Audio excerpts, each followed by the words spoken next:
ఈమె ఈమె PhD lecture and కమ్మా caste మీద రీసెర్చ్ చేసింది. ఇక చూడండి, పిహెచ్డి లెక్చర్ అండ్ కమ్మా క్యాస్ట్ 10 సంవత్సరాల క్రితం ఆమె చేసింది, హైదరాబాద్కు వచ్చి చేసింది. కమ్మా క్యాస్ట్ సంపదను ఎట్లా కొల్లగొట్టింది అనేది ఈమె తన రీసెర్చ్లో చెప్తుంది క్లియర్గా.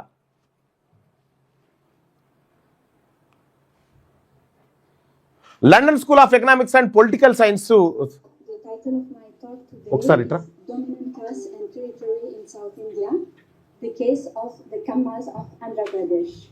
ఇగో మైక్ పెట్టు, ఒక్కసారి చూడు.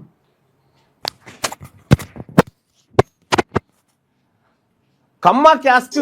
The title of my talk today is Dominant Caste and Territory in South India, the case of the Kammas of Andhra Pradesh. Since my background is in social geography, I've studied caste from a spatial perspective. The concept of territory can be defined. ఈమె London నుంచి వచ్చి south ఇండియాలో దక్షిణ భారతదేశంలో కమ్మ caste ఎట్లా వ్యవస్థల్ని capture చేసింది, పావులా పెట్టుబడి పెట్టి 10 రూపాయలు ఎట్లా సంపాదించింది, అక్కడ అధికారాన్ని ఎట్లా వాడుకుంది. ఈ కమ్మ క్యాస్ట్కి సంబంధించినటువంటి రీసెర్చ్ 10 సంవత్సరాల క్రితం ఈమె దలేల్ బెంబాలి అని చెప్పి ఈమె London school of economics and political science అనే అక్కడ చదువుతున్నటువంటి అమ్మాయి ఇక్కడికి వచ్చి రీసెర్చ్ చేసింది, పిహెచ్డి చేసింది దీని మీద, సౌత్ ఇండియా మీద. As social, economic and political appropriation of space is very often absent in the existing literature on caste. Ancestors were local kings or army commanders under the Vijayanagara Empire. Vijayanagara సామ్రాజ్యం నుంచి వచ్చింది. Whether it's new irrigated areas or when they go to the cities, it's for business or real estate. They have also migrated to other South Indian states like Karnataka and Tamil Nadu, and of course abroad, especially in the US. And it's a mobility of the caste dominated by Kammas in the territories they control. The economy and politics of Andhra Pradesh, but some of them worked as soldiers for the Kakatiya kings of 15th century in tobacco and cotton.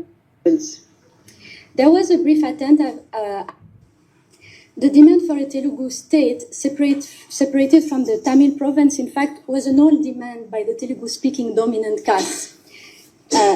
In fact, another reason that could explain why Kamma's support for the Communist Party was so strong post-independence is that the Kamma congressmen were also present in action, and they were generally more and more urban-oriented in search of new avenues of employment. And when they migrated to rural areas, it was mostly to new irrigation projects because they knew that they could buy cheap lands. Land was not available for sale. Kammas were doing what we call reverse tenancy by taking land on lease from Andhra migrants, led to the first separatist Telangana movement in 1969.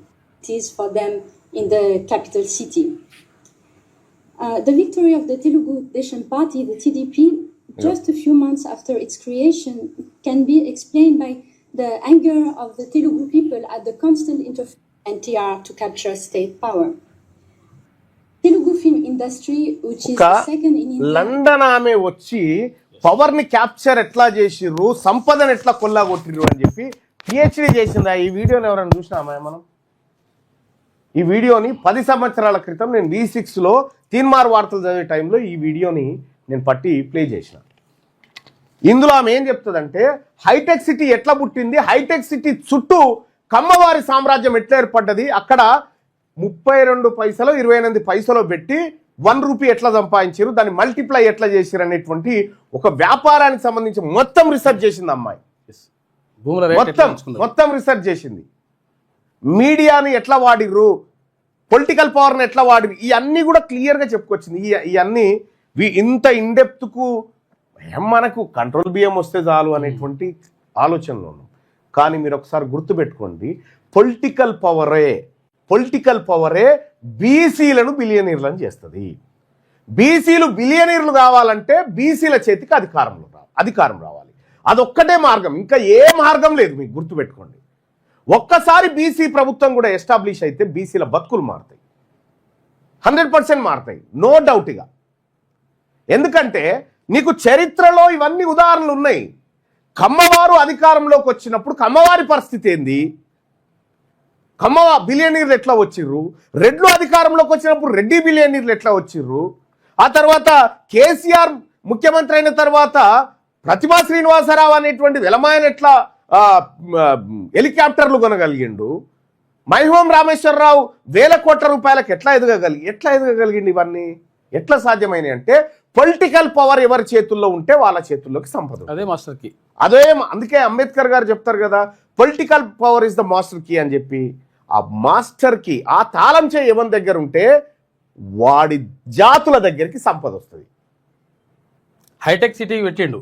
Hitech city పెట్టే కంటే ముందే అక్కడ భూములు మొత్తం కొనేసి చుట్టుపక్కల మొత్తం 1000 ఎకరాల భూములు కొన్న తర్వాత హైటెక్ సిటీ పెట్టిండు. హైటెక్ సిటీ పెట్టగానే భూముల రేట్లు ధన్మని పెరిగిపోయినాయి. మొత్తం పెరిగిపోయిన తర్వాత ఆటోమేటిక్ సంపద పెరిగింది. సో ఆ అమ్మాయికి సంబంధించినటువంటి ఒక అద్భుతమైనటువంటి రీసెర్చ్ ఉంటుంది. మీరు వినండి, మీరు ఇవన్నీ తెలుసుకోండి. నేనేం చెప్తా ఉన్నంటే పొలిటికల్ పవర్ అనేది చాలా ఇంపార్టెంట్. ఇవాళ ఆంధ్రజ్యోతిలో వచ్చినటువంటి ఈ కథనం కావచ్చు, ఏది ఈ బిలియనీర్ల కథనం కావచ్చు, ఇవాళ మన గతంలో ఉన్నటువంటి 2023 కంటే ముందు ఎవరి దగ్గర ఉంది సంపద, 2003 కంటే ముందు ఎవరి దగ్గర ఉంది, 2004 నుంచి 2014 మధ్య రెడ్ల దగ్గరికి సంపద ఎట్లొచ్చి, ఇంకా మీకు చాలా షాకింగ్ ఫ్యాక్ట్ ఏంది